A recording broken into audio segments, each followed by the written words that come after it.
మీరు సమస్యలతో బాధపడుతున్నారా? అయితే ఈ వీడియో పూర్తిగా చూడండి. ఎటువంటి సమస్యలకైనా రేణుక ఎల్లమ్మ తల్లి ముందు ప్రత్యేక పూజలు చేస్తున్నారు. ప్రేమించిన అమ్మాయి దూరమైందా? ప్రేమించిన అబ్బాయి దూరమయ్యాడా? అయితే ఈ పూజారి గారిని సంప్రదించండి. ప్రేమ సమస్యలకు ప్రత్యేకమైన ముడుపు పూజలు చేసి గడియలలో పరిష్కారం చేస్తున్నారు. ఈ గురువు గారి దగ్గర ఎంతో పెద్ద వారు పరిష్కారాలు చేయించుకుంటున్నారు. భార్యాభర్తల సమస్యలు, డబ్బు సమస్యలు, వ్యాపారంలో నష్టం రావడం, అనుకున్న పనులు కాకపోవడం, ఇంటి సమస్యలు, సంతానం లేకపోవడం, అప్పుల బాధలు, ఇంకా తీరని సమస్యలు ఉంటే రేణుక ఎల్లమ్మ తల్లి పూజారి గారిని సంప్రదించండి. ప్రత్యేకమైన పూజలు చేసి దూరంలో ఉన్న వారికి ఫోన్ ద్వారా పరిష్కారం చెబుతున్నారు. Phone number 9515466718. హాయ్ ఫ్రెండ్స్, అందరికీ నమస్కారం అండి. నవంబర్ మాసంలో 29వ తేదీ అనగా శుక్రవారం తిథి. ఈ రోజున కుంభరాశి జాతకుల యొక్క గోచార ఫలితాలు ఎలా ఉండబోతున్నాయో ఇప్పుడు మనం ఈ వీడియోలో తెలుసుకుందాము. ఈ రాశి జాతకులు మధ్యాహ్నం 3:40 నుండి రాత్రి 7:20 ఈ వార్త అందుకోబోతున్నారు. ఏ వార్తను అందుకోబోతున్నారో, అసలు ఈ రోజున దిన ఫలాలు ఎలా ఉండబోతున్నాయో తెలియాలి అంటే గనక వీడియోని మీరు పూర్తిగా చూడాల్సిందే. అప్పుడే మేము ఏం చెప్పబోతున్నామో మీకు అర్థమవుతుంది. వీడియో గనక మీకు నచ్చినట్లయితే గనక లైక్ చేయండి. మీ లైక్ మాకెంతో సపోర్ట్ అండ్ ఎంకరేజ్మెంట్ గా ఉంటుంది. ఇక ఆలస్యం చేయకుండా వీడియోలోకి వచ్చేద్దాము. ఈ రోజున కుంభరాశి జాతకుల యొక్క గోచార ఫలితాలు చూస్తే కొన్ని అంశాలు అనుకూలంగా, కొన్ని అంశాలు మిశ్రమంగా కనిపిస్తున్నాయి. కానీ ఒక వార్త మాత్రం మీరు వింటారు. మీ యొక్క సన్నిహితులకు సంబంధించింది కావచ్చు, లేకుంటే మీ యొక్క బంధువులకు సంబంధించిన వార్త కావచ్చు, లేకపోతే మీ పరిచయస్తులకు సంబంధించిన వార్త కూడా కావచ్చు. మీరు ఊహించని ఒక న్యూస్ ని అయితే వినే అవకాశాలు కనిపిస్తున్నాయి.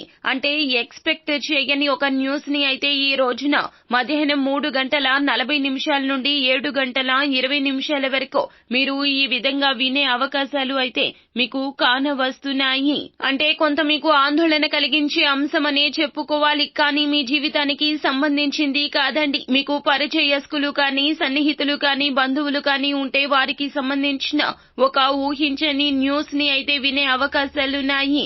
ఇక మిగతా అంశాలు చూస్తే గనక ఈ రాశి యొక్క జీవితంలో మీకు సన్నిహితులను ఎంపిక చేసుకునే విషయంలో మీరు చాలా జాగ్రత్తలు పాటించాలి. ఎందుకంటే మీరు స్నేహితులను ఎంపిక చేసుకునే విషయంలో జాగ్రత్తలు తీసుకోకపోతే మాత్రము మీ జీవితం అంతా కూడా మీరు నాశనం చేసుకున్న వారు అవుతారు. మూర్ఖులతో ఎట్టి పరిస్థితుల్లో కూడా సహవాసం చెయ్యొద్దు. మూర్ఖంగా వాదించే వ్యక్తులతో మీరు సహవాసం చేస్తే ఆ యొక్క నెగటివ్ ప్రభావం మీ యొక్క లైఫ్ పై కూడా పడుతుంది. కాబట్టి ఎట్టి పరిస్థితుల్లో కూడా మూర్ఖులను స్నేహితులుగా చేసుకోవద్దు. ఇలా చేసుకుంటే గనక అపాయం పొంచి ఉంటుంది. ఒకవేళ మీ స్నేహితులు అటువంటి వ్యక్తులు ఉంటే గనక వారితో మీ యొక్క రిలేషన్ అనేది కొంతవరకు మాత్రమే పరిమితమై ఉండాలి. మీ యొక్క పర్సనల్ విషయాలు వారితో చర్చించడం, అనవసరంగా వాదనలాడడం పనులు చేయొద్దు. ఏదైనా విషయంలో వారు వాదన ఆడుతుంటే గనక ఆ యొక్క టాపిక్ ని అక్కడే కట్ చేయడం మంచిది. ఎందుకంటే వాదిస్తూ వెళ్తే గనక మీ యొక్క ప్రవర్తన కూడా అదే విధంగా మారే అవకాశం ఉంటుంది. కావున జాగ్రత్త పడడం ఉత్తమం. మీ పక్కనే ఉంటూ వారు వెన్నుపోటు పొడిచే వ్యక్తులు అయి ఉంటారు. కాబట్టి జాగ్రత్త. మీరు మానసికంగా కృంగిపోవాల్సిన పరిస్థితులు వస్తాయి. ఇటువంటి లక్షణాలు ఉన్న వ్యక్తులు మీ యొక్క లైఫ్ లో ఉండి ఉన్నట్లయితే గనక వారిని దూరం పెట్టడమే ఉత్తమం. ఎప్పుడూ కూడా మిమ్మల్ని పక్కనే ఉంటూ నిరుత్సాహపరిచే వ్యక్తులతో కూడా సహవాసం చేయొద్దు. ఎప్పుడైనా సరే మనం ఎంపిక చేసుకునే స్నేహితుల విషయంలో జాగ్రత్తలు వహించాలి. ఈ రోజున వ్యాపారస్తుల జీవితంలో చిన్న సమస్యలు ఉన్నాయి. మీ యొక్క వ్యాపార భాగస్వామితో కాస్త మనస్పర్ధలు ఉన్నాయి. కావున ఈ అంశంలో జాగ్రత్త. ఆదాయ మార్గాలు పెంచుకోవాలని చాలా కాలంగా తపన ఉన్నట్లయితే గనక మీ యొక్క తపన నెరవేరే అవకాశం ఈ రోజు వస్తుంది. దానికి సంబంధించిన రిజల్ట్ ని ఈ రోజున దినఫలాల్లో పొందుకోబోతున్నారు. అంటే ఒక ఆదాయ మార్గం పెరగడం కావచ్చు, దానికి సంబంధించిన ఒక న్యూస్ ని వినడం కావచ్చు, మీ యొక్క లైఫ్ లో జరిగి తీరుతుంది. ఈ రాశి కుటుంబ సభ్యులతో సానుకూల వాతావరణం గడపబోతున్నారు. వారితో కాస్త సరదాగా సమయాన్ని గడపబోతున్నారు. వారితో ఉన్న విభేదాలు పరిష్కారమవుతాయి.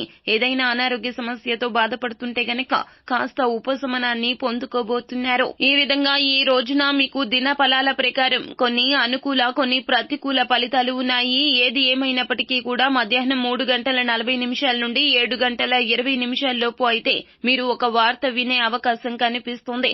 ఆర్థిక పురోగతి కోసం శ్రీ మహాలక్ష్మీదేవిని ఆరాధించండి. అలాగే మీ ఇంట్లో శ్రీ యంత్రాన్ని స్థాపించి నిత్యం పూజ చేయండి. సో ఫ్రెండ్స్, చూసారు కదా, ఈ వీడియో గనక మీకు నచ్చినట్లయితే గనక లైక్ చేయండి. మరిన్ని వీడియోస్ కోసం మా ఛానల్ ని సబ్స్క్రైబ్ చేసుకుని ఫాలో అవ్వండి. Thank you.